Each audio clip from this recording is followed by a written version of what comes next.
Imagine finding a 3-bedroom home in Florida for $180,000. Waterfront community.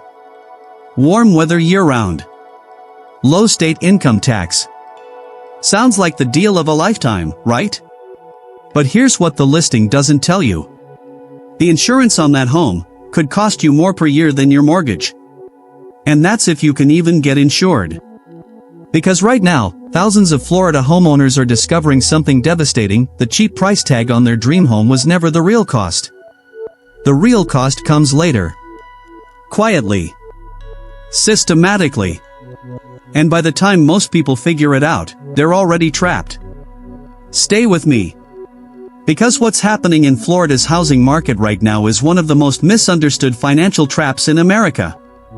Florida has always been a magnet. Retirees chasing sunshine. Remote workers escaping high-cost cities. Young families looking for affordability. And on the surface, the numbers make sense. Compared to California, New York, or Massachusetts, Florida home prices can look almost too good to be true. And that's exactly the problem. In this video, we're going to pull back the curtain on what's really happening in the Florida real estate market. We'll talk about why those low prices exist, what they're hiding, and why thousands of homeowners, many of them retirees on fixed incomes, are now facing a financial crisis they never saw coming. This isn't a scare tactic. These are real numbers, real stories, and real consequences that anyone considering a Florida home purchase absolutely needs to understand before signing anything. Let's get into it. Illusion of affordability. When people compare home prices across states, Florida looks like a bargain. And in terms of raw purchase price, sometimes it genuinely is. But here's the mistake almost everyone makes. They compare the sticker price of the home. They don't compare the total cost of ownership. And in Florida, those two numbers can be shockingly different. Let's break down what actually goes into owning a home in Florida beyond the mortgage. The insurance crisis, the biggest catch of all. This is the one that's breaking people. Florida has always had higher insurance costs than most states: hurricanes, flooding, tropical storms. That's nothing new. But what's happened over the past 3 to 4 years has crossed into crisis territory. Major national insurers, companies like Farmers, Bankers Insurance, and others have either left the Florida market entirely or dramatically scaled back coverage. Why? Because the losses from Hurricanes Ian, Irma, and a string of other storms made Florida simply too risky to insure profitably. What filled the gap? Smaller, less stable carriers. And Florida's state-backed insurer of last resort, Citizens Property Insurance, which is now carrying more policies than it was ever designed to handle. The result? Premiums have exploded. Homeowners who were paying $1,500 a year for insurance in 2019 are now getting renewal quotes of $5,000, $7,000, even $12,000 a year. On homes that aren't even on the waterfront. Do the math on that. A $200,000 home with a $1,200 monthly mortgage suddenly has an effective monthly cost of $2,200 once you factor in insurance. That changes everything about whether that home is actually affordable. And for retirees on Social Security and a fixed pension? That math doesn't just hurt. It's impossible. The flooding problem nobody talks about enough. Here's something that doesn't always make the headlines, but it should. Florida is flat. Almost entirely flat. And a huge portion of the state sits at or below sea level in terms of flood risk. FEMA flood maps, which determine whether you're required to carry flood insurance, have been under revision. And as those maps are updated to reflect more accurate risk data, thousands of homeowners who were previously not in a required flood zone are now being told they are. Flood insurance isn't cheap. Through the National Flood Insurance Program, policies can run $1,000 to $3,000 or more per year, depending on your elevation and risk zone. And here's the part that really stings: standard homeowners insurance doesn't cover flooding. Not a penny. So you need 2 separate policies. 2 separate premiums. On top of your mortgage. On top of your property taxes. Tax reality check. Florida does not have a state income tax. That's real, and it's genuinely a benefit. But property taxes in many Florida counties are higher than people expect, especially if you're not a permanent Florida resident with homestead exemption. And if you're buying a home that was previously owned by someone with long-established homestead status, watch out. Because when that property sells, it gets reassessed at current market value.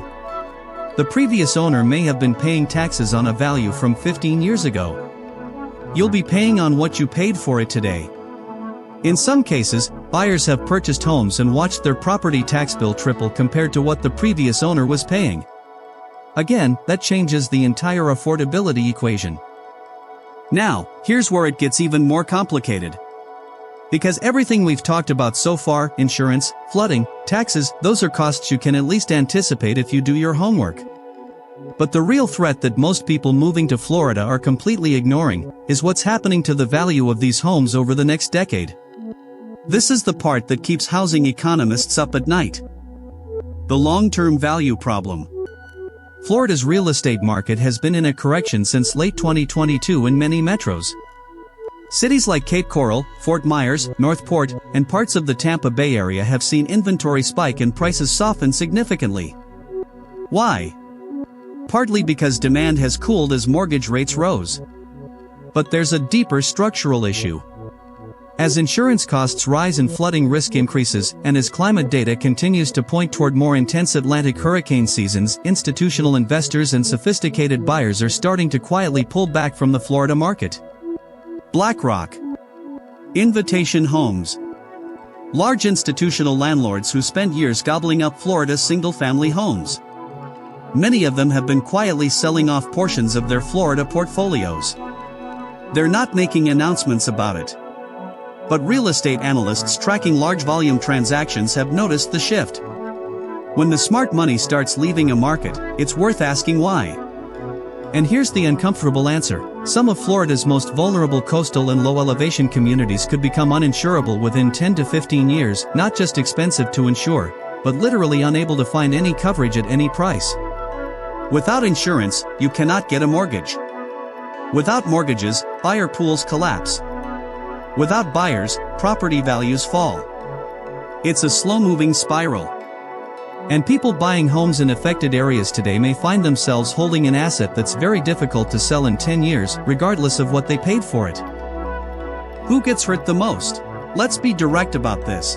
The people most at risk are the ones who moved to Florida specifically because it seemed affordable. Retirees, working-class families, people on fixed incomes who stretched to get into the market because Florida was supposedly the smart financial move.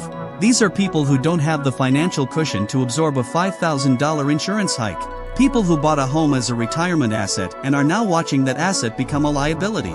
It is, honestly, one of the more heartbreaking trends in American housing right now. So, where does that leave you? Look, this video isn't saying don't buy in Florida. Florida is a massive, diverse state. There are genuinely stable markets, well-elevated communities, and neighborhoods where the numbers still make sense if you go in with eyes wide open. But eyes wide open is the key phrase. Before you buy anything in Florida or anywhere in a climate risk state, you need to know your true monthly cost, not just your mortgage. Get insurance quotes before you close, not after. Understand your flood zone designation. Research how your property taxes will change post-purchase. And think carefully about the 10 to 15-year horizon, not just where prices are today. The cheap home that looks like a deal may be cheap for a reason. And in Florida right now, that reason is increasingly about risk, financial, environmental, and long-term. The sunshine is real. The low prices are real. But so is the catch. And the people who understand that before they buy will be in a completely different position than the people who find out afterward. Think carefully. Do the math. And if you found this video useful, share it with someone you know who's considering a move to Florida. It might be the most valuable thing you do for them today.